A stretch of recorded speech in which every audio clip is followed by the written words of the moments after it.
बच्चों के summer vacation अब ओवर हो चुके हैं और हमें ज़रूरत है कि हम वापस से अपने वही रूटीन में आए। समय जिसमें सुबह उठने का टाइम, रात में सोने का टाइम, दिन भर का रूटीन हमारा फिक्स रहता है।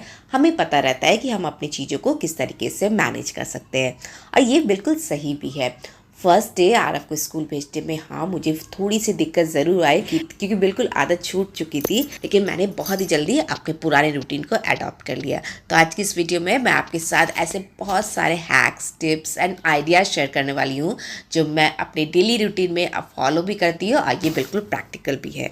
तो बिना देरी करते हुए आज का ये बहुत ही ज़्यादा इंटरेस्टिंग स्टार्ट करते हैं। Let's start.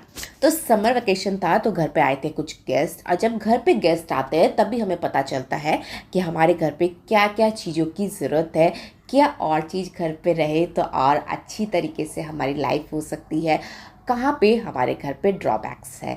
तो सबसे पहला नज़र बाथरूम पे जाता है। अभी मैंने यहाँ पर देखा है कि इसका जो जेट स्प्रे है ये बिल्कुल ब्लॉक हो चुका है। आप देख सकते हैं मात्र एक होल यहाँ पर बचा है इसका, और इसकी फ्लो बिल्कुल ना के बराबर है। यानी ये कोई मतलब ही नहीं बनता है जेट स्प्रे घर पे रहने का। और इस तरीके के जेट स्प्रे या सावर में अगर इस तरीके का ब्लॉकेज आ जाता है तो इसे हम घर पे विदाउट एनी कॉस्ट भी सही कर सकते हैं। आपको यहाँ क्या करना है कि लेना है वाइट विनेगर। एक कोई भी कैरी बैग, पॉलिथीन इस तरीके के ले ले, उसमें डालें आप वाइट विनेगर को, देन डालें यहाँ पर आप बेकिंग सोडा।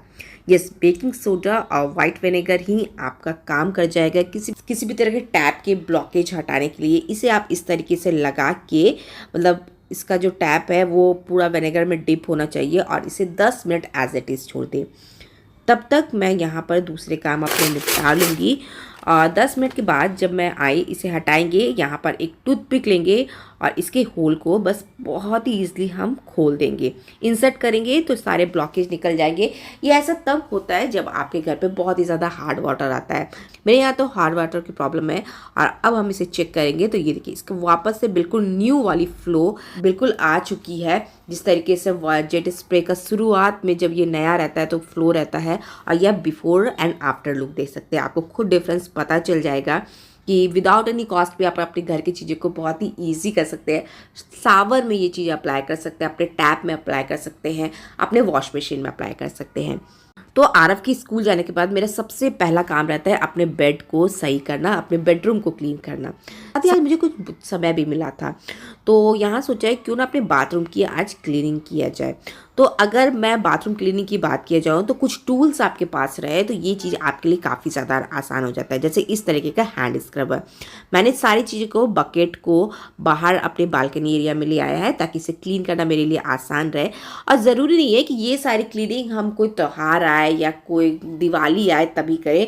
अगर हम टाइम टू टाइम अपने घर की साफ़ सफाई, अपने बाथरूम की हर एक चीज़ की क्लीनिंग करते हैं तो ये हर वक्त चमकता दमकता तो नज़र आएगा, ये बैक्टीरिया फ्री भी रहेगा, प्लस आपके लिए काम काफ़ी ज़्यादा आसान हो जाते हैं।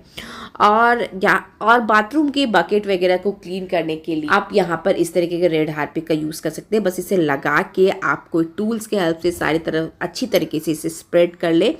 यहाँ पर मैंने बकेट, इसके रिलेटेड वगैरह, मग वगैरह को भी लेके इसे थोड़ी देर एज इट इज़ छोड़ दिया।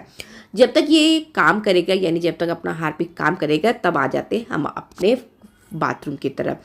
वापस मैंने हैंड ग्लव्स पहन लिया है क्योंकि ये रेड वाला हार्पिक मेरे हाथ में थोड़ा सा इरिटेशन देता है, हाथों में फिर इचिंग होती है अगर मैं उसे डायरेक्ट यूज़ करूँ तो वापस से वही हैंड स्क्रबर से मैं यहाँ पर रेड हार्पिक डालूंगी। और कुछ क्लीनिंग भी हमारे बाथरूम में बहुत इंपॉर्टेंट है, जैसे जो भी आपका बॉडी वॉश हो जाता है, शैम्पू का बॉटल हो जाता है, तो टाइम टू टाइम उसे आप हटा दें जब वो ख़त्म हो जाए। ये अदरवाइज़ ये आपके बाथरूम को मैसी दिखाने में काफ़ी ज़्यादा हेल्प करते हैं। तो इस तरह के हैंड स्क्रबर मेरे लिए तो काफ़ी ज़्यादा यूज़फुल है। फ्लोर को क्लीन करना, वॉल को क्लीन करना काफ़ी ज़्यादा ईजी हो जाता है। अब मैं ये सारी क्लीनिंग रेड वाले हार्पिक से करती हूँ। एक तो बैक्टीरिया की प्रॉब्लम कम्प्लीटली सॉल्व हो जाती है, प्लस ये काफ़ी ज़्यादा ईजी हो जाता है हमारे लिए चीज़ों को साफ़ करना। और यहाँ पर मैंने कमोड को, फ्लोर को, वॉल को सारे को एक ही बार में क्लीन किया है ताकि मेरा बाथरूम बिल्कुल चमकता दमकता नजर आए। अच्छा, ये सारी क्लीनिंग आप अगर रोज 5 से 7 मिनट का समय देके रोज ही कर ले, एक फ्लोर क्लीनर, एक टूल्स के हेल्प से, तो जब ये चीज़ें रोज होती है तो इसे करना हमारे लिए आसान हो जाता है। और वापस मैं आ गई अपने बालकनी में अपने बकेट वगैरह क्लीन करने के लिए। तो सिंपल से सारी चीज़ों को जिस तरीके से हम साफ़ करते हैं साफ़ करेंगे, और बकेट हो गया, बाथरूम हो गया, बिल्कुल साफ़ सुथरा आपके लिए बन के तैयार हो जाएगा।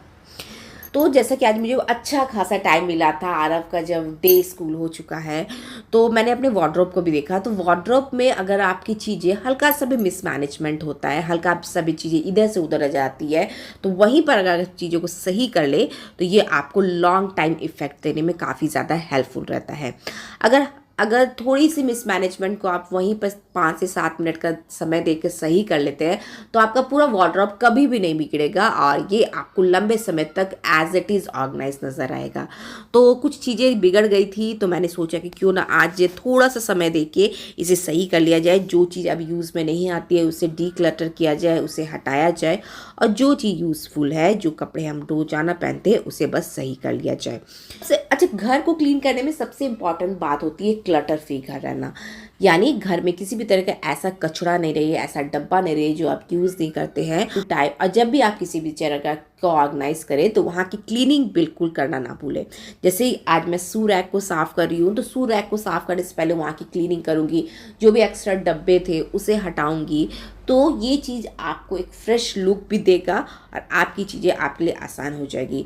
बच्चों के शूज़ बहुत जल्दी छोटे हो जाते हैं तो उसे आप चाहे तो किसी को डोनेट कर सकते हैं, आप किसी को दे सकते हैं। अदरवाइज़ अगर वो छोटा हो चुका है तो आप उसे उस जगह से हटा दें जहाँ पर आप डेली वेयर के सामानों को रखते हैं। तो यहाँ पर मैंने अपनी शू रैक को भी क्लीन किया। तो अब चूंकि समय अभी काफ़ी ज़्यादा मुझे मिलने लगा है, जब से आरव के स्कूल ऑन हुए हैं, अपने लिए भी समय मिलता है, घर के लिए भी समय मिलता है।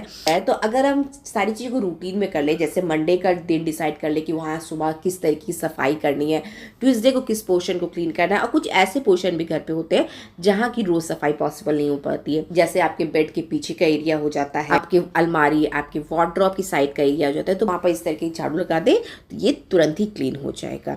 तो ये जो एरिया है उससे आप ज़रूरी ध्यान रखिए। कुछ एरिया हमारे ध्यान पे नहीं आते लेकिन वहाँ की साफ़ सफाई करने भी बहुत ज़्यादा इम्पॉर्टेंट है। एंड ये स्विच बोर्ड जो हमारे घर पे न जाने कितने दफ़ा यूज़ में आते हैं, दिन भर में बच्चे हो जाते हैं, बड़े हो जाते हैं, तो उसकी क्लीनिंग करने के लिए मैं आपको सबसे आज ईजी और सबसे आसान तरीका बताती हूँ। एक कॉटन ले ले और यहाँ पर आप किसी भी तरह का परफ्यूम ले ले। परफ्यूम से आप इसे रब करिएगा तो कोई भी स्विच बोर्ड में गंदगी होती है, जो हाथ की गंदगी लग जाती है, स्पेशली किचन वाले एरिया बहुत ज़्यादा स्विच बोर्ड गंदे रहते हैं, तो वहाँ भी इस तरीके के हैक को फॉलो करके आप अपने बोर्ड्स को, अपने स्विच बोर्ड को ईजिली क्लीन कर सकते हैं। और हाँ, जब मैं एक बारी कोई चीज़ को लेती हूँ, जैसे आज मैंने लिया कि स्विच बोर्ड क्लीन कर लेते हैं, तो मैं घर के सारे स्विच बोर्ड को एक ही बार में क्लीन करना ज़्यादा पसंद करती हूँ, क्योंकि रोज़ इस तरीके की चीज़ों को साफ़ सफाई करना थोड़ा सा डिफिकल्ट हो जाता है। तो वीक में एक बार आप इस तरह के हैक को फॉलो करें और अपने घर के हर एक कोने को बिल्कुल ऑर्गेनाइज बना लें। अच्छा, अभी मौसम भी काफ़ी ज़्यादा अच्छा हो गया, हमारे यहाँ तो मॉनसून आ चुका है, बहुत ही अच्छी बारिश हो रही है। तो जब भी बारिश होती है तो हमें तला भुना खाने की काफ़ी ज़्यादा क्रेविंग होती है, कुछ दही बड़े बनाए जाए, पकौड़े बनाए जाए। तो मैं आज साथ ही हमें अपने वेट का भी ध्यान रखना पड़ता है कि वेट गेन ना हो जाए। आजकल तो ऐसा हो रहा है कि कितना भी मैं डाइट फॉलो कर रही हूँ, शाम होती है ऐसी क्रेविंग आती है कि कुछ ना कुछ चटपटा हम खा ही लेते हैं। लेकिन मैं भी बहुत ही स्मार्ट होम मेकर हूँ, कोई भी चीज़ का एक हेल्दियर वर्जन तो मैंने अपनी लाइफ में ढूंढ लिया है। जैसे आज मेरे घर पे बन रहे थे दही बड़े, तो दही बड़े को फ्राई करने की जगह पे आप उसे बहुत ही कम तेल पे अच्छी तरीके से पका सकते हैं। आप क्या करें कि यहाँ पे ले ले अपम पैन में आप थोड़ा सा ऑयल स्प्रेड कर ले और उसमें सारे आप बड़े को इस तरीके से डाल दें थोड़ा। और जब इसे डालें तब गैस का फ्लेम हाई रखें और उसके बाद गैस के फ्लेम को लो करके ढक कर इसे पकाएं। तो ये बिल्कुल अंदर तक आपके बड़े पके हुए होंगे, दाल पूरी अच्छी तरीके से पका रहेगा। और ये मैं मूंग और उड़द की दाल को मिक्स करके दही बड़े बनाती हूँ। एक बार इसे फ्लिप करेंगे तो आप देख सकते हैं कितना अच्छा टेक्सचर आ गया है। थोड़ा सा टेस्ट में आपको अंतर ज़रूर दिखेगा, क्योंकि हम बचपन से फ्राई खाते आए हैं, बचपन से ही हमें दही बड़ा का टेस्ट फ्राई वाला पसंद है। मतलब बिल्कुल माइनर टेस्ट में अंतर होगा, लेकिन सोचिए आपको हेल्थ बेनिफिट इससे कितना ज़्यादा मिल रहा है। तो अब किसी भी चीज़ को फ्राई करने के बजाय उसका हेल्दियर वर्जन ढूंढे, चाहे तो आप इसे एयर फ्राई कर ले, चाहे तो आप इसे अपन पैन में बना ले, या फिर इसका कोई और तरीका आप निकाल सकते हैं। खाएंगे तो हम वही सारी चीज़ें, बट एक हेल्दियर वर्जन में।